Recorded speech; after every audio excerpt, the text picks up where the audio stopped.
Hello everyone, welcome to V R educators. మనం Indian జాగ్రఫీలో భాగంగా భారతదేశం ఉనికి అనే చాప్టర్ ని నేర్చుకుంటున్నాం.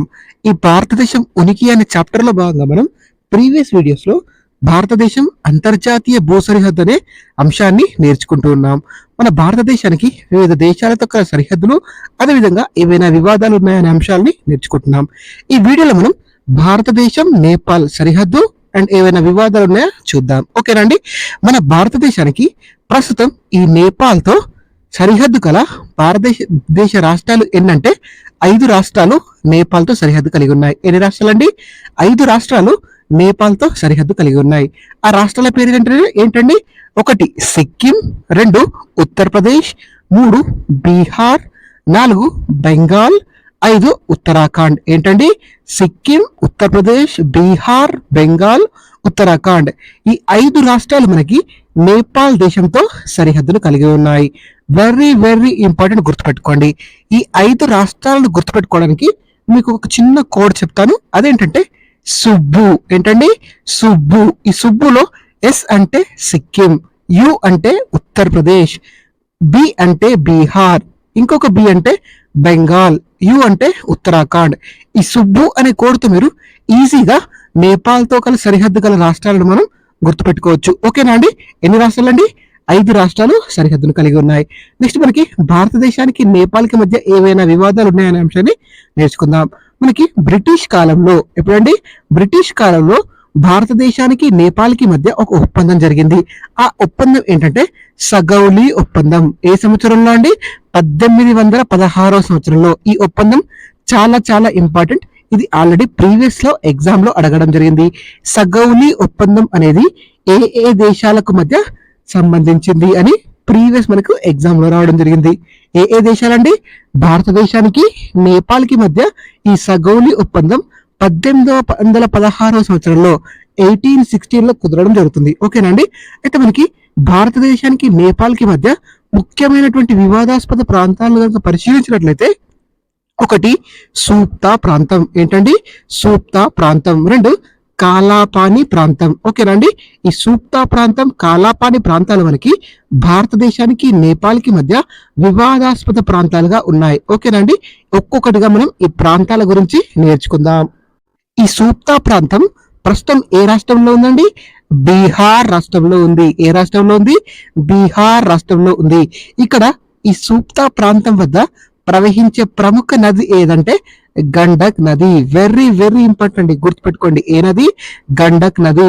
ఎక్కడ ప్రవహిస్తుంది? సూప్తా ప్రాంతంలో ప్రవహిస్తుంది. ఈ సూప్తా ప్రాంతం ఎక్కడుంది? బీహార్ రాష్ట్రంలో ఉంది. ఓకేనా అండి? అయితే 1816వ సంవత్సరంలో సగౌలీ ఒప్పందం జరిగింది కదా. ఆ ఒప్పందం ప్రకారం ఈ గండక్ నది 2 దేశాల మధ్య, ఏ ఏ దేశాలు? భారతదేశం, నేపాల్కి మధ్య సరిహద్దుగా ఉంది. ఓకేనా అండి?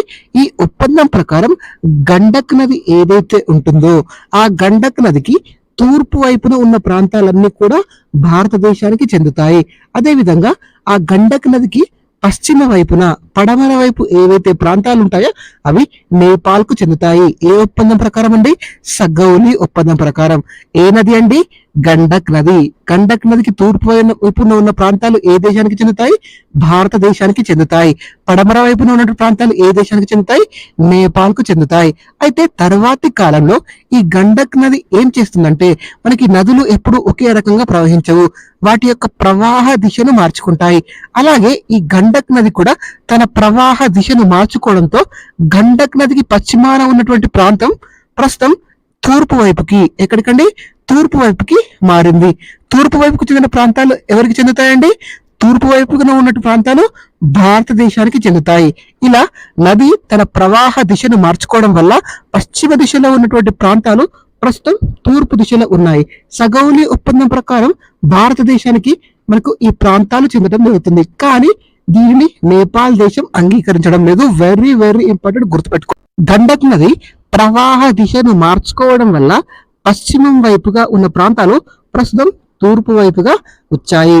అయితే మనకి సగౌలి ఒప్పందం ప్రకారం ఈ గండక్ నదికి తూర్పు వైపున ఉన్న ప్రాంతాలు మన భారతదేశానికి చెందుతాయి. కానీ ఇప్పుడు నేపాల్ దేశం దీన్ని అంగీకరించడం లేదు. గండక్ నదిని నేపాల్ దేశంలో ఏ పేరుతో పిలుస్తారండి? నారాయణి నది. వెరీ వెరీ ఇంపార్టెంట్ అండి, గుర్తుపెట్టుకోండి. మన దేశంలో గండక్ నదిని నేపాల్లో ఏమని పిలుస్తారు? నారాయణి నది. ఓకేనా అండి. నెక్స్ట్ మనం కాలాపాని ప్రాంతం గురించి నేర్చుకుందాం. ఈ కాలాపాని ప్రాంతం అనేది చాలా చాలా చాలా ఇంపార్టెంట్, గుర్తుపెట్టుకోండి. ఈ ప్రాంతం ఏంటండి? కాలాపాని ప్రాంతం. ఇది ఎక్కడుంది?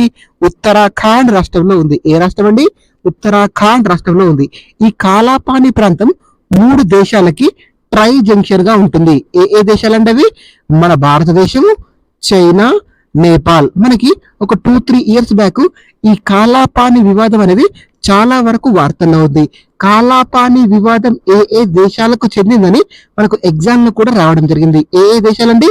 భారతదేశం, China, Nepal. Very very important, గుర్తుపెట్టుకోండి. ఈ ప్రాంతం వద్ద కనిపించే ప్రముఖ కనుమలు ఏంటో మనం చూద్దాం. ఒకటి లిపులేఖి కనుమ, చాలా చాలా ఇంపార్టెంట్ అండి. లిపులేఖి కనుమ ఎక్కడ ఉందండి? లిపులేఖి కనుమ ఉత్తరాఖండ్ రాష్ట్రంలో ఉంది. ఏ రాష్ట్రం అండి? ఉత్తరాఖండ్ రాష్ట్రంలో ఈ లిపులేఖి కనుమ ఉంది. నెక్స్ట్ టింకార్ కనుమ. ఏంటండి? టింకార్ కనుమ. ఈ టింకార్ కనుమ ఎక్కడ ఉందండి? నేపాల్లో ఉంది. ఓకేనండి. ఈ ప్రాంతం వద్ద 2 దేశాల మధ్య ప్రవహించేటువంటి ఒక ముఖ్యమైనటువంటి నది ఉంటుంది. అదేంటంటే కాళీ నది, కాళీ రివర్. వెరీ వెరీ ఇంపార్టెంట్, గుర్తుపెట్టుకోండి. మనకు ఈ కాలాపాని ప్రాంతం అనేది ఎగ్జామ్ పాయింట్ ఆఫ్ వ్యూలో చాలా చాలా ఇంపార్టెంట్. 3 దేశాలకి ట్రై జంక్షన్ గా ఉంటుంది. ముఖ్యంగా మీరు ఈ లిపులేఖి కనుమను డెఫినెట్ గా గుర్తుపెట్టుకోవాలి ఎగ్జామ్ పాయింట్ ఆఫ్ వ్యూలో. ఎక్కడ ఉందండి లిపులేఖి? ఉత్తరాఖండ్ రాష్ట్రంలో ఉంది. ఇది మనకి భారతదేశానికి నేపాల్ కి మధ్య ముఖ్యమైనటువంటి అంశాలు సరిహద్దుకు సంబంధించి. నెక్స్ట్ మనం భారతదేశం మయన్మార్ సరిహద్దు గురించి నేర్చుకుందాం.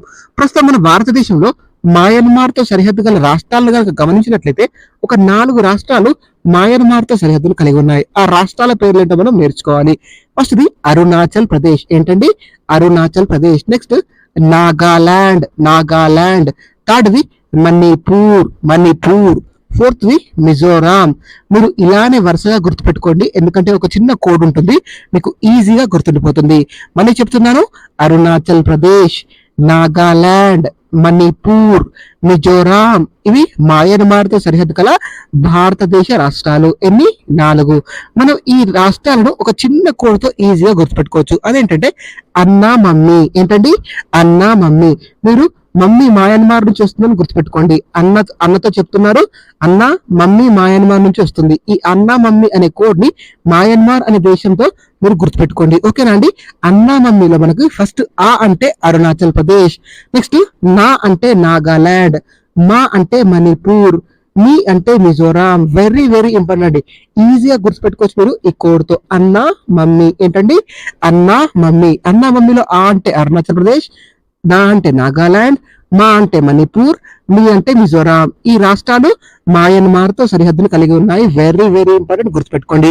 మనకి భారతదేశానికి మయన్మార్ కి మధ్య ఎక్కువగా వివాదాలు ఏమీ లేవు సరిహద్దు పరంగా, కానీ కొన్ని ముఖ్యమైన అంశాలు ఉంటాయి. అవి ఏంటో చూద్దాం. మనకి మయన్మార్ నుండి భారతదేశంలోనికి వలసలు ఎక్కువగా జరుగుతూ ఉంటాయి. అలా ఎక్కువగా వలస వచ్చే వారిలో మనకి ప్రముఖంగా వినిపించే పేరు ఎప్పుడు న్యూస్లలో చూస్తాం.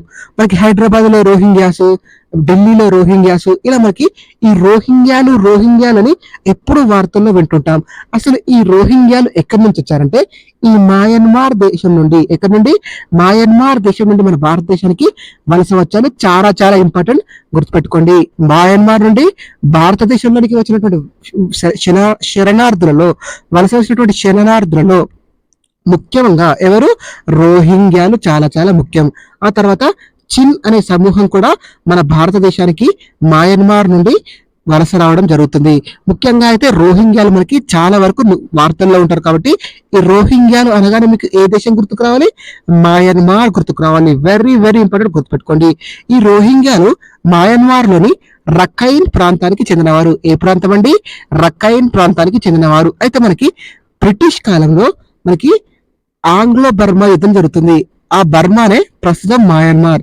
మొదటి ఆంగ్లో బర్మా యుద్ధం తర్వాత ఒక ఒప్పందం జరుగుతుంది. ఆ ఒప్పందం ఏంటంటే యుడాంబు ఒప్పందం. ఏంటండి? యుడాంబు ఒప్పందం. ఏ సంవత్సరం?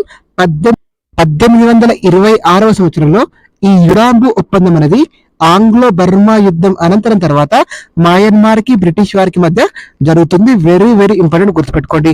ముఖ్యంగా మీకు మయన్మార్ అనగానే మనకి ముఖ్యంగా మయన్మార్ సరిహద్దుకు సంబంధించి ఆ 4 రాష్ట్రాల పేర్లు గుర్తుపెట్టుకోవాలి. అదేవిధంగా అతి ముఖ్యమైనది ఏంటంటే రోహింగ్యాలు అనగానే మీకు ఏ దేశం గుర్తుకు రావాలండి? మయన్మార్ గుర్తుకు రావాలి. ఇవి మనకి భారతదేశానికి అంతర్జాతీయ భూ సరిహద్దు గల దేశాలు అండ్ ముఖ్యమైనటువంటి అంశాలు. నెక్స్ట్ వీడియోలో మనం అంతర్జాతీయ జల సరిహద్దు గురించి నేర్చుకుందాం. మీకు ఈ వీడియో నచ్చినట్లయితే ప్లీజ్ లైక్ చేయండి అండ్ ఈ వీడియోని మీ ఫ్రెండ్స్ కి షేర్ చేయండి. Thank you so much for watching. Please subscribe to PR Edu Creators. Thank you everyone.